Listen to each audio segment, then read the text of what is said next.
Banjara Gandhi senior leader Ravindra Naik గారు భవిష్యత్తు కార్యాచరణ గురించి తను ఉద్దేశించి మాట్లాడాల్సిందిగా కోరుతున్నాను.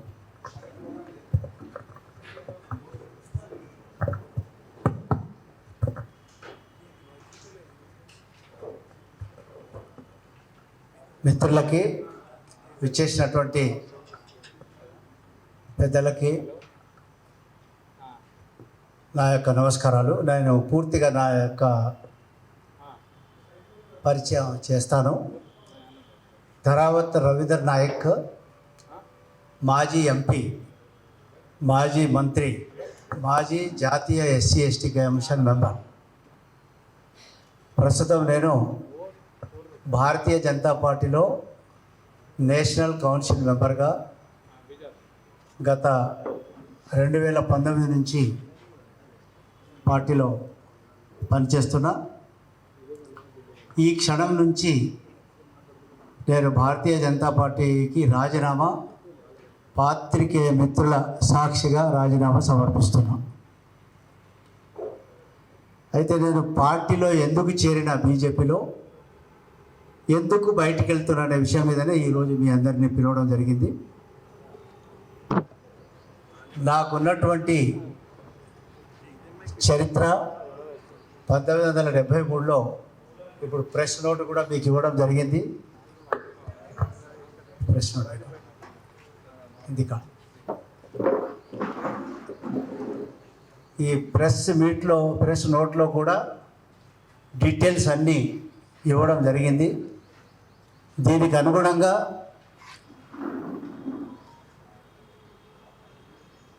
నేను ప్రారంభించినటువంటి ఒక ఉద్యమం 1973. అంతకుముందు 1969లో తెలంగాణ ప్రత్యేక రాష్ట్ర ఉద్యమంలో వరంగల్లో జరిగిన సంఘటనలో ఆ రోజు జరిగిన ఉద్యమంలో పాల్గొన్న ఒక ఉద్యమకారునిగా, స్టూడెంట్ లీడర్గా పార్లమెంట్ యందు ఒకే రాష్ట్రంలో ఉన్న లంబాడి, బంజారా, సుగాలి, ఎరుకల ఆంధ్ర ప్రాంతంలో ఎస్టీలుగా ఉన్నారు.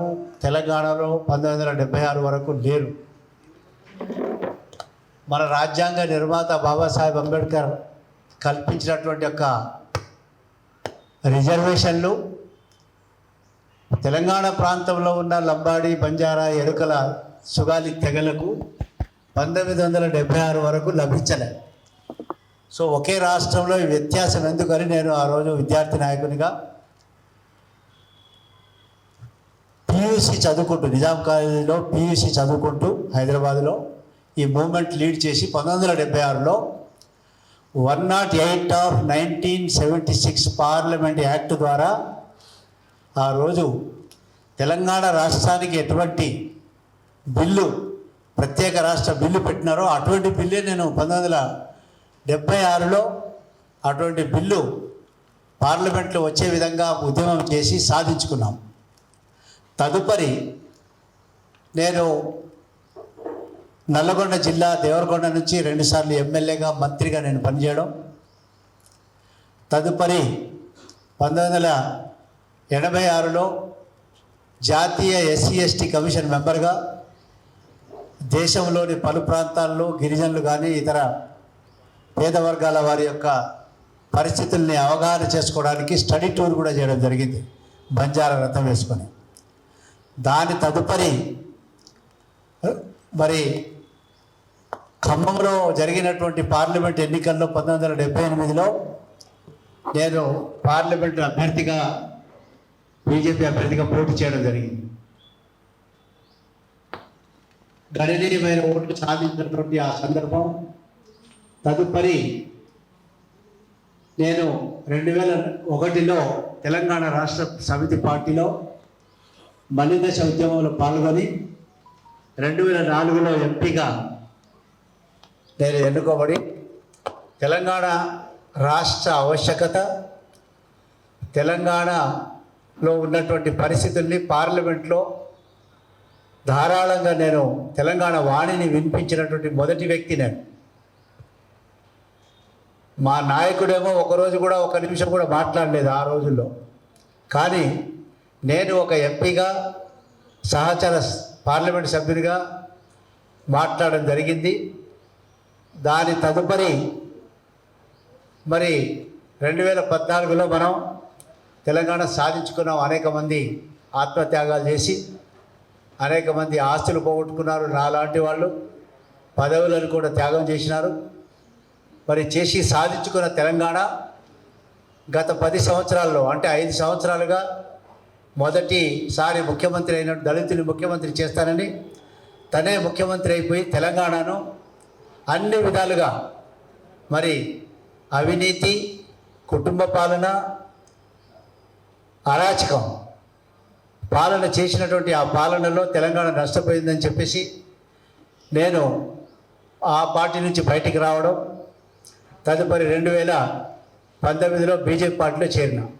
అయితే బీజేపీ పార్టీలో ఎందుకు చేరినా నేను అంటే బీజేపీ పార్టీ ఒక క్రమశిక్షణ కలిగినటువంటి పార్టీ, మరి అవినీతికి ఆస్కారం లేకుండా ఉన్నటువంటి పార్టీ అని చెప్పేసుకొని వాళ్ళు క్లెయిమ్ చేస్తారు బీజేపీ పార్టీ వాళ్ళు.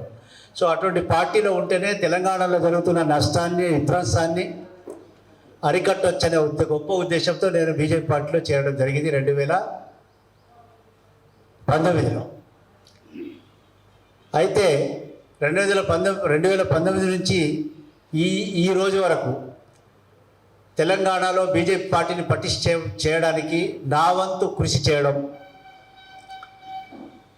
అదేవిధంగా ప్రత్యేకంగా కేవలం నార్త్లోనే ఎక్కువ ప్రతిపత్తి కలిగినటువంటి భారతీయ జనతా పార్టీ సౌత్ ఇండియాలో కూడా ఈ పార్టీని బలోపేతం చేయాలని కేంద్ర నాయకత్వం భావిస్తున్న తరుణంలో కూడా నేను కొన్ని సలహాలు, సూచనలు చేయడం జరిగింది. అందులో ముఖ్యమైన సలహా దక్షిణ భారతదేశంలో ఉన్నటువంటి ఎరెస్ట్ వైల్ నిజాం స్టేట్, పాత నిజాం స్టేట్, ఈ పాత నిజాం స్టేట్లో 1.5 బంజారా గిరిజనులు ఉన్నారు. ఆ పాత నిజాం స్టేట్లో ఉన్న కొన్ని జిల్లాలు కర్ణాటకలో కలిసినాయి, కొన్ని జిల్లాలు మహారాష్ట్రలో కలవగా ఇక్కడ మిగిలిన 10 జిల్లాలు తెలంగాణలో, తర్వాత ప్రత్యేక తెలంగాణ ఏర్పడిన తర్వాత 7 జిల్లాలు ఆంధ్రలో కలిసినాయి. సో మొత్తం 42 జిల్లాల్లో 1.5 జనాభా కలిగినటువంటి బంజారా సమాజం ఈరోజు 80 పార్లమెంటు సీట్లలో 300 అసెంబ్లీ సీట్లలో ప్రిడామినెంట్ జనాభా కలిగి ఏ పార్టీకి బంజారా సమాజం మద్దతు ఇస్తుందో అదే పార్టీ ప్రభుత్వాన్ని నెలకొల్పినటువంటి ఒక విషయం మనం చూసినాము. దానికి ఉదాహరణ మొన్న జరిగినటువంటి లాస్ట్ ఇయర్ జరిగినటువంటి కర్ణాటక, తెలంగాణ రాష్ట్ర ఎన్నికల దాన్ని ఉదాహరణగా తీసుకోవచ్చు. ఈ విషయాలను కూడా నేను భారతీయ జనతా పార్టీ దృష్టికి తీసుకొచ్చాను. అయితే బంజారాలకు ఉన్న సమస్యలు ఒక దిక్కు మనం ఒకే సంవిధానం అంటున్నాం, ఒకే రాజ్యాంగం, ఒకే నీతి, ఒకటే చట్టం అంటున్నాం. కానీ దురదృష్టవశాత్తు ఒకే రాజ్యాంగం ఏదైతే ఉందో బాబాసాహెబ్ అంబేద్కర్ రచించినటువంటి రాజ్యాంగం, ఆ రాజ్యాంగంలో ఈ యొక్క బంజారా తెగ మొత్తం దేశంలో 1,00,000 తండాల్లో నివసిస్తూ 12 కోట్ల జనాభాతో 16 పేర్లతో పిలువబడతారు. అందులో సుగాలి బంజారా, గ్వాల్ బంజారా, లంబాడి బంజారా, బాజీగర్ బంజారా, సికిలీగర్ బంజారా, బ్రిజ్వాసి బంజారా, బాజీగర్ బంజారా, మారు బంజారా, ధనుకుట బంజారా, ఇట్లా 16 పేర్లతో పిలువబడేటువంటి యొక్క ఈ తెగను ఆంధ్రప్రదేశ్, తెలంగాణ, ఒరిస్సా, బీహార్, వెస్ట్ బెంగాల్లో గిరిజన లిస్టులో పెట్టినారు, షెడ్యూల్డ్ ట్రైబ్స్ లిస్టులో. అదే రకంగా కర్ణాటక, హిమాచల్ ప్రదేశ్, ఢిల్లీలో షెడ్యూల్డ్ క్యాస్ట్లో లిస్టులో పెట్టినారు. మిగతా రాష్ట్రాలు ఏవైతే ఉన్నాయో మహారాష్ట్రలో విజయంతిగా ఉన్నారు. మిగతా రాష్ట్రాలు ఏవైతే ఉన్నాయో గుజరాత్, తమిళనాడు, గోవా, యూపీ, జార్ఖండ్, ఛత్తీస్గఢ్, ఈ రాష్ట్రాల్లో ఓబీసీలుగా ఉన్నారు. సో ఒక దిక్కేమో భారతీయ జనతా పార్టీ ఒకే రాజ్యాంగం, ఒకే నీతి, ఒకే చట్టం అంటున్నారు. కానీ ఈ బంజారా జాతి, ఏ 12 కోట్ల జనాభా కలిగిన జాతి ఒకటే భాష, ఒకటే రీతి, ఒకటే సంస్కృతి, సాంప్రదాయాలు కలిగి దేశం మొత్తంలో విస్తరించి ఉన్న ఈ జాతిని వివిధ రకాలుగా వివిధ లిస్టులో పెట్టినందుకు ఈ జాతి చాలా నష్టపోతుందని చెప్పేసి దీని మీద భారతీయ జనతా పార్టీ కేంద్ర నాయకత్వానికి, అదేవిధంగా రాష్ట్ర నాయకత్వానికి నేను నివేదిస్తే కనీసం దృష్టి సారించకుండా దీని మీద ఎలాంటి చర్య తీసుకోకుండా గత 4 సంవత్సరాలు తాత్సారం చేసినారు.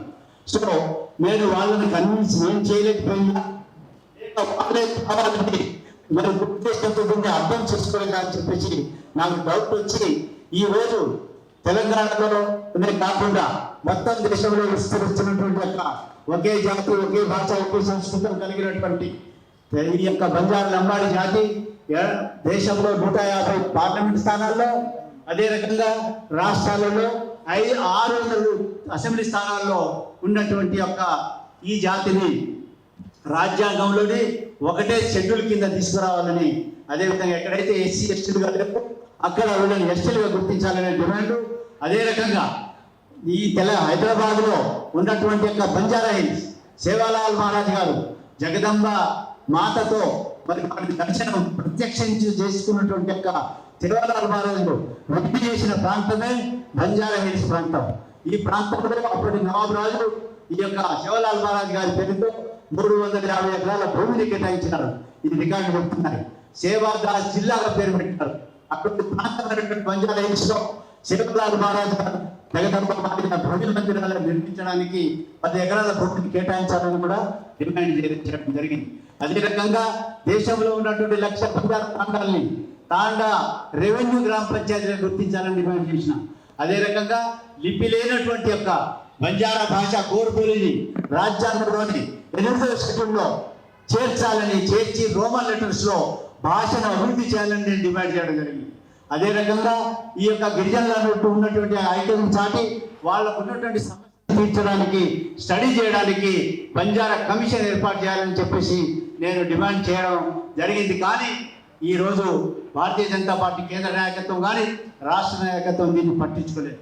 అదే రకంగా మేము ఈ యొక్క నల్గొండ జిల్లాలో, నేను మంత్రిగా ఉన్నటువంటి జిల్లా, ఎమ్మెల్యేగా ఉన్నటువంటి జిల్లాలో మరి నాకు రాజకీయ చర్మాంకం, ఇది రాజకీయ జీవితంలో last chance to contest the election, parliament election అని నేను భారతీయ జనతా పార్టీ నాయకత్వాన్ని కూడా నివేదించిన. నాకు ఇది ఆఖరిసారి అవకాశం. ఈ అవకాశం భారతీయ జనతా పార్టీ కల్పించి నల్లగొండ నుంచి సీటు ఇవ్వమని చెప్పేసి కోరినా కూడా భారతీయ జనతా పార్టీ నా జాతి సమస్యలు తీర్చలేదు, తెలంగాణలో జరిగే అవినీతి మీద చర్యలు తీసుకోలేదు.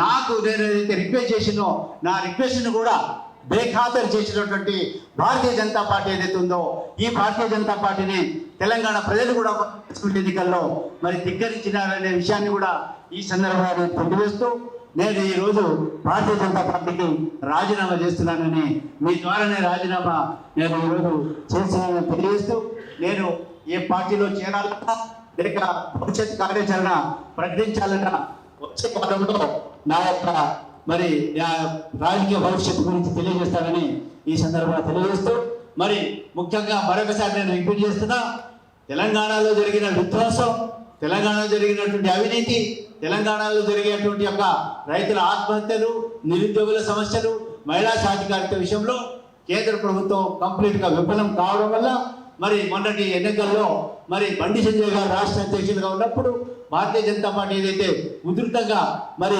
విస్తరించిందో వారిని అనామతుగా అకారణంగా తీసేయడం వల్ల భారతీయ జనతా పార్టీ కూడా ఇక్కడ నమ్మకాన్ని కోల్పోయి మొన్నటి ఎన్నికల్లో, అసెంబ్లీ ఎన్నికల్లో దెబ్బతిన్న విషయం మనకు తెలుసు. కాబట్టి భారతీయ జనతా పార్టీ ఈ రోజు నా లాంటి వాళ్ళ సర్వీసులు ఉపయోగించకుండా నల్లగొండ జిల్లాలో పోడు భూములకు ఫైట్ చేసి బండి సంజయ్ గారు అధ్యక్షులుగా ఉన్నప్పుడు పోడు భూముల పట్టాల గురించి మేము ఉద్యమిస్తే ఆ రోజు బండి సంజయ్ గారి మీద, నా మీద అరెస్ట్ వారెంట్ ఇప్పించినటువంటి వ్యక్తి, అదే రకంగా 40 మంది గిరిజనులని జైల్లో పెట్టించినటువంటి వ్యక్తికి ఈరోజు భారతీయ జనతా పార్టీ నల్లగొండ సీట్ ఇస్తున్నారంటే ఇది సిగ్గుచేటు అనే విషయాన్ని దీన్ని ప్రొటెస్ట్ చేస్తూ నేను భారతీయ జనతా పార్టీ నుంచి బయటకు వస్తున్నా.